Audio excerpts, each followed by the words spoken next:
a little knee bend, okay? We're gonna have middle spine, upper spine, hair hip flexion, okay? Don't get this long and then round, okay? Right. This is gonna be taller here, not arch, but taller here. Relax tall.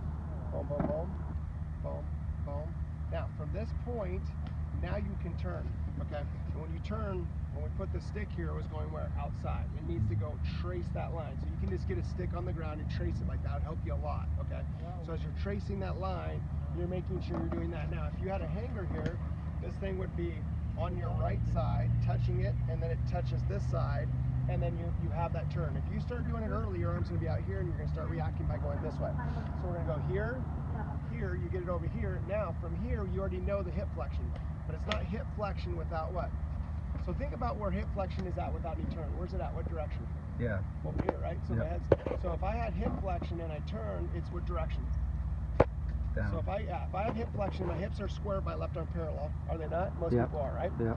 So where would my hip flexion be? It just take me back to center, right? Right. With some right bend, okay? So as I do that, I'm not just going hip flexion. Right, right. I'm turning that left leg around when I do that hip flexion. Make sense? Yeah. Okay. So from once you've gotten this position, this is where I try and tell players to go. It's back already. The right bend's going to stay in, and the left leg's going to extend, and the right heel's going to release. See that right there? Yeah. That's where you got to work from. So from here, you're going to go extend the right or left, and the right bend's going to be in.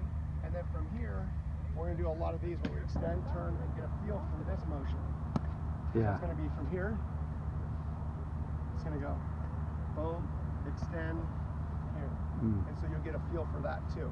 But I also, for the release on the face, I do a lot of right arm bent, right wrist bent at first, and then you can start to extend it with that. And then actually afterwards, they would really want to go back to your navel, but you can work on that more. It's like almost like a flying wedge. Okay. So if I've heard you say flying wedge before, but the flying wedge basically means that this right wrist is still in a wedge. Okay. That's an extension. Okay. And realistically, it doesn't work that way. If it would go here, boom, bent, right wrist, right arm, then all of a sudden I go into extension the right arm and the wrist angle. That's where it should be at 45. This is 90 degrees to this, right? So 45 is right there. That's where it extends, okay? Both arms in that position. So the fact is what we're trying to do is feel like the right wrist, right arm's bent. We're like this. That's a double no throw.